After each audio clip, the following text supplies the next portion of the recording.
here at the family table, I'm joined by Democratic strategist Hyma, who served as Chief of Staff to DNC Chair Jamie Harrison, as well as Republican strategist Leslie Sanchez, CBS News political analyst. We'll do the Musk thing. I know you're chomping at the butt, Leslie. I know you want to get in on it. But there was a debate last night in New York City between Andrew Cuomo, the undisputed frontrunner, and everyone else. And they piled on. They piled on all night long, 90 minutes. Yeah. Who won? Well, that's hard to say. I think Cuomo would say he didn't lose, but Governor Andrew Cuomo, as people know, is running for mayor of New York now, and he's staging a big political comeback. And the current mayor, Eric Adams, is running as an independent. So last night was a Democratic debate, and so it featured Cuomo and about 7 or 8 other candidates. There are 2 that are hot on his hills, Zoran and Alexander, who's the city council president right now. As you saw, Cuomo was the target of all of these candidates because, one, he resigned as governor of 2021, as you guys remember, after COVID, doing a potential or a scandal around sexual harassment. He denied both of those, and he apologized for his potential wrongdoing. He reiterated those same things last night. Most of those candidates did not believe that. And so what you saw last night was a debate between potential corruption, as they're calling it, and inexperience, as Cuomo's calling it, with the other candidates. And so I'm not sure how this is all going to start out, but I don't think anyone won last night. Zoran Mamdani, you said on the heels, somewhat close. Somewhat close, yeah. But Cuomo's still the by front double runner. digits, yeah.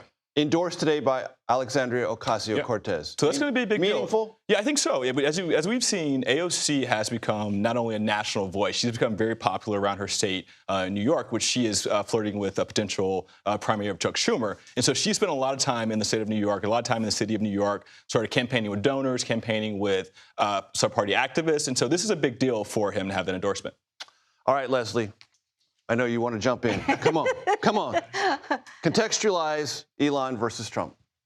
Well, aside from the clash of the titans, and we're seeing this firestorm, explode all over X. I mean, super personal, really fast. It really is. But I mean, you have the most powerful person in the world and the richest person in the world, and there's no guardrails on that. And it's so shocking because they're honestly, most people would hold back to some degree with some degree of decorum or expectation, restraint. And you don't really see that, but that's traditionally both of their styles.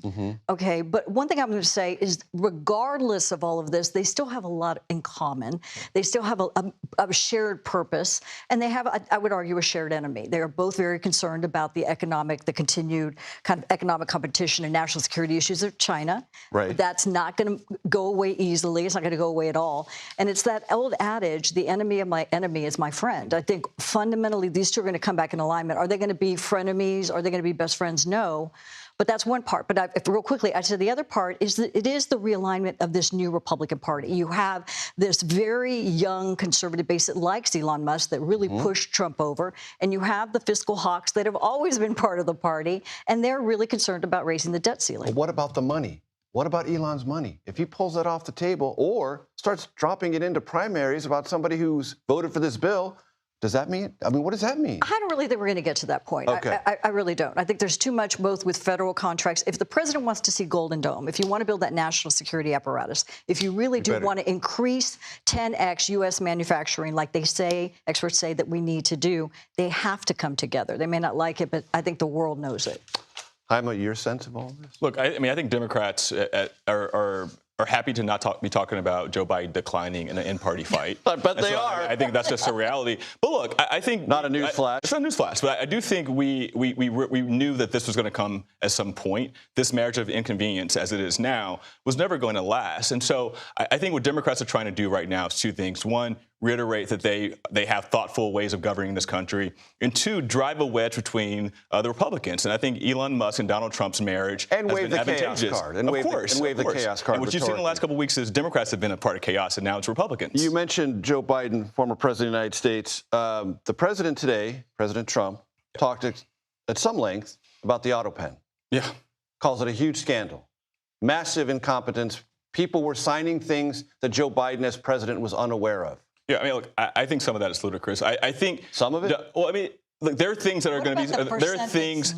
Well, we don't know. I think there are going to be things that are going to be signed by autopen. That's just what it is. But I think the issue is Donald Trump spending too much time talking about Joe Biden. I think what we have to talk about right now is how we're going to move this country forward. We spent the last 10 hours watching a fight between the richest man in the world and the most powerful man in the world when we have real national security issues right in front of us across the country and across the world. And so I think Democrats are saying, look, Joe Biden was not perfect, and there are things that we definitely want to atone for, but we got to move forward at some point. Leslie, is this a MAGA-based conspiracy theory or something real? No, it's something real. I mean, why? It's real because there is not a clear understanding of who was running the White House. Or what was running signed. the government, what was signed, who was in charge, who Under was really what making protocols? the protocols, all of those efforts.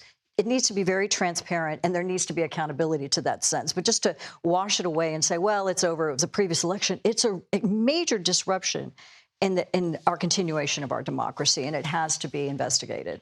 Leslie Sanchez, Hyma Moore, thank you very much.